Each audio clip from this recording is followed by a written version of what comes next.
C'est ZeroNet TV, toute l'actualité high-tech tous les jours. Merci d'être là. Peut-être étiez-vous d'ailleurs avec nous hier soir pour ce long live fleuve de plus de 2h30 qu'on vous a fait vivre concernant les nouveautés annoncées par Google lors de cette conférence des développeurs, la Google I.O. Jérôme. Et oui, avec énormément d'annonces. Un nouvel Android, même s'il n'a pas été totalement dévoilé. Android Wear pour les vêtements, Android Auto pour la voiture, Android TV.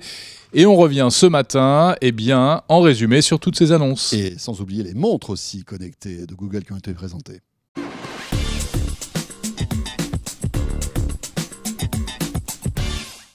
Alors, que faut-il retenir de cette keynote Google I.O. 2014 Tout d'abord, un Android One.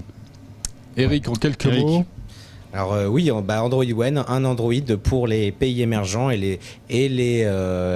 pour convaincre ceux qui n'étaient pas encore convaincus que c'est vraiment absolument génial comme OS, mais surtout qu'effectivement on peut faire de l'Android pas cher du tout, avec une plateforme qui sera unifiée, qui ne sera plus donc fragmentée et qui sera donc bien plus facile pour Google de gérer et de mettre à jour.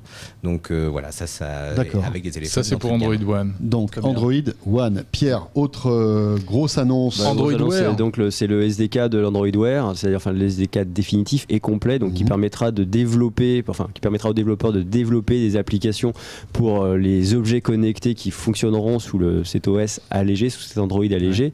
Donc là on a eu des démonstrations avec des montres, donc fusion complète entre l'univers smartphone et cette extension qui est la montre ou l'objet connecté, une expérience contextualisée et transparente. Voilà. Avec l'annonce donc de ces trois montres. Voilà, trois montres. Une LG, Samsung, LG G Watch, une montre Samsung et la Moto 360 de Motorola. Concrètement, qu'est-ce que ça veut dire ? Ça veut dire que je vais pouvoir installer des applications directement sur la montre par mon smartphone. Voilà, grosso modo, ça veut dire qu'on installe une application sur son smartphone et si elle a un pendant wearable, il est installé automatiquement sur la montre et les mises à jour sont de même installées automatiquement sans intervention de l'utilisateur. Super. D'accord. Je voulais juste parler d'Android L, c'est quand même la version que tous les gens vont avoir très bientôt.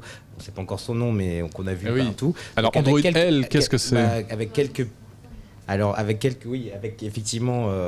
Bientôt, donc déjà pour les Nexus 5, dès demain pour ceux qui voudront un peu bidouiller d'ailleurs. C'est annoncé pour la fin de l'année en fait. Mais il sera déjà dispo, il y aura des ROM qu'on pourra télécharger si on a envie d'essayer Android L. C'est la nouvelle version d'Android et c'est plutôt pas mal. C'est un peu la révolution qu'a eu Apple avec iOS 7 en fait. C'est un Android qui mine de rien change beaucoup d'un point de vue design. Qui est très joli selon moi. Alors après on aime ou on n'aime pas. Moi je trouve flat design, c'est très élégant. Original. C'est plus élégant que je trouve que le truc un peu bizarre qu'a sorti Apple avec iOS 7. Enfin ça c'est mon goût personnel. 7 ou 8 iOS 7 puisque iOS 8 garde le même design. Mais effectivement j'ai eu l'impression qu'avec cet Android L c'était l'iOS 7 d'Apple, c'est-à-dire ils ont un petit peu on fait table rase du passé et maintenant on va appliquer ce design sur tous nos téléphones et non seulement nos téléphones mais nos montres, nos tablettes, etc. C'est le design en fait qui vient tout simplement de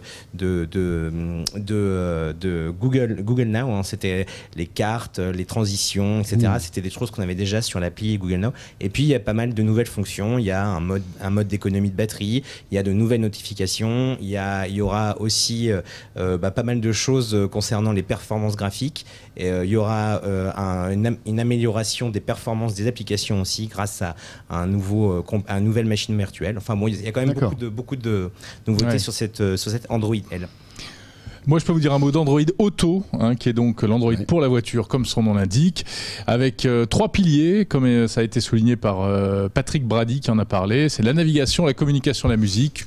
Pas de grande surprise parce que c'est vrai que ce sont les 3 choses dont on a besoin aujourd'hui à bord d'une voiture quand on parle de voiture connectée. C'est génial, on pourra écouter la musique sur sa voiture grâce à son smartphone. Voilà. Je suis bouleversé. C'est incroyable. Ils cherchent un nom, ils ont pensé peut-être à Autoradio. C'est innovant. Ils ne pouvaient pas prendre CarPlay parce que ça a déjà battu. On dit qu'est-ce qu'on pourrait faire. Non mais voilà, ça veut dire donc on retrouvera... C'est les mêmes tendances. Bien sûr, les mêmes services, on a besoin des mêmes services, donc c'est les mêmes tendances, c'est logique. C'est-à-dire qu'ils avancent vraiment en même temps dans les mêmes directions. Ils vont pas révolutionner la roue. Interface Android sur l'écran de la voiture, commande à la voix, Google Maps pour la navigation et la musique par le cloud via Google Play Music. Voilà, des nouveautés aussi concernant la TV, Android TV, avec un système de VOD entre autres, du multi-écran, c'est-à-dire que vous allez pouvoir, et ça c'était assez impressionnant cette démo, jouer une partie avec une manette sur votre télé, et la personne qui pourra jouer avec vous, contre vous, elle pourra le faire depuis une tablette, mais elle sera connectée au jeu en même temps, donc c'était plutôt bluffant. Et en fait, Android TV intégrera les mêmes fonctionnalités que Chromecast. Et on peut imaginer même que ça va arriver chez SFR et Bouygues en France. Ils ont annoncé un partenariat. C'est pas mal. Ouais, voilà. C'est bien.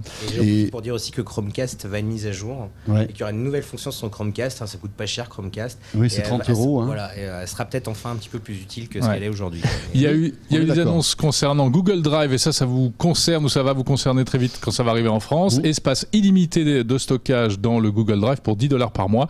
Ça, c'est un aspect commercial et c'est pas inintéressant parce que ça va encore contribuer à la démocratisation des outils Google. Avoir du stockage illimité pour une somme forfaitaire, c'est plutôt rassurant. Ce qui est amusant, c'est que hier, je crois, Microsoft s'était calé sur l'offre précédente. Zut alors. Caramba, il faut tout recommencer. Bon les gars, il faut tout réimprimer là.